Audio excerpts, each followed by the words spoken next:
So good day everyone, I am Jujing May Torres and I will be reporting for this lesson. So welcome to our GE10 Environmental Science. So our lesson for today is all about decolonizing environmental science. So before we begin, um, let me ask you a brief question first. So, why is environmental protection important to human life? So, nga naman siya kinahanglan jud ang environmental protection sa atong kinabuhi. Yes, Mr. Portunes. Very good. Environmental protection helps sustain our life, health, and also our future for our future generations as well. So today we are gonna learn about how history, colonialism, and indigenous knowledge influence how we understand and care for the environment today. So yes, by the end of our lesson, you should be able to define decolonizing environmental science, compare colonial and indigenous environmental practices, and reflect on the importance of indigenous knowledge in real life. So, let us begin with our first subtopic. So our first subtopic here is understanding what's at stake. So when land and water or air is destroyed, communities lose food, clean water, and safe place to live. So if panalitan ko no ma-destroy ang ato ang ginapuy-an, just like for example ang water or even land, they could be one of the greatest factor for our downfall as humans living in this planet. So the environment is not just about trees, rivers, or animals. So it is about, yes, as what I've said earlier, it is about the people's life, health, and future. So for example, when forests are being cut down too quickly, it could result to a great loss of animal homes and flooding. So panalitan if magsikap putol mga kahoy, of course it would be one of the greatest factor nganong uso ang magbaha. Next is when rivers become dirty, so families won't be able to use clean drinking water because yes, mahugaw ang ubang river. Next is we also have the climate change wherein if it causes typhoons that destroys our community. So just like for example, atong bagyong Odette, di ba? Niigo siya sa here sa Visayas, and it really caused a great enormous na damage diri sa ato ang community. Now, let us talk about rethinking of colonial resource extraction. So, during those colonial times, colonizers took natural resources for their own good. Diba? They took resources for their own good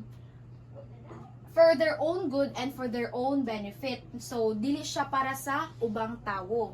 Now, it made them rich. It made them nakapaunlad sa ilahang mga kinabuhi.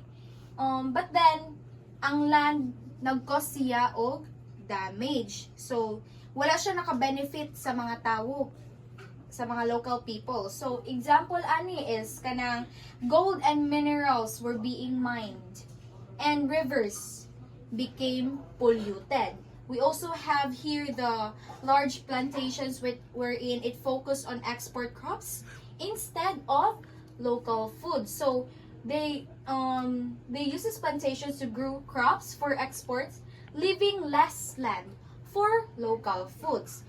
Then, we also have the forests, as what I have mentioned earlier, nga if makat ang mga kahoy na possibilities nga ma-high risk siya sa flooding.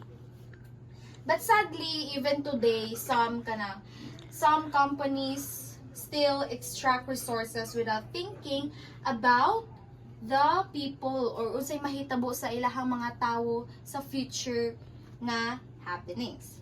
So, the key lesson for this subtopic is that taking from nature without even thinking of what might consequences it would cause could lead to very long-term damage sa environment. Next, let us now move to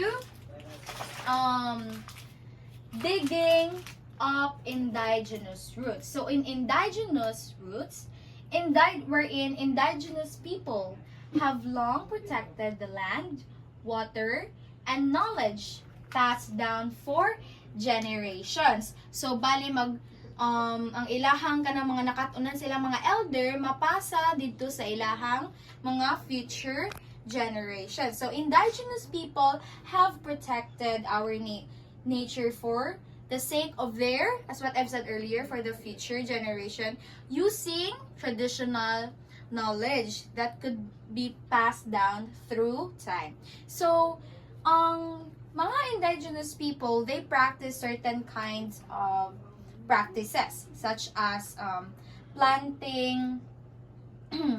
Here, we have planting different crops together in order to keep soil healthy. We also have here taking only what is needed when hunting or fishing. So mangwa sila ug unsa na yung mga kinahanglanon for the sake nga naaray makaon ng ilang mga pamilya nga gibuhi. Next, we also have the protecting the sacred rivers, forests, and mountains. So muna ilahan mo ng mga practices nga ilahang gina-practice to pass it down towards their future generations. So these practices shows respect, balance, and also sustainability in order to protect their environment as well. So indigenous people, indigenous knowledge is not something like nga term nga old-fashioned. So maybe it is their way of like mura siyang solution para ma-solve ang environmental problems na gina-face karon nga sa una until karon.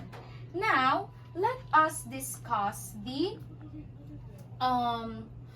movers and shakers, the indigenous activists around the world. So, there are many activists who are brave enough to fight for their rights sa mga regarding anang sa environment. Ug unsay mga problems sa environment, they really fight for the right in order to keep it safe na lang. Good. So, example ani nila, we have Berta Cáceres from the Honduras. So, he or she was the one who defended rivers from a dam projects. Then we also have here Strong Rock Sioux tribe in the US. So he was they are the ones who protested an oil pipeline in order to protect the water and on their sacred land. So lastly, we also have here the Amazon tribe in Brazil, in which they tend to fight in order to save the rainforest from logging fire. So these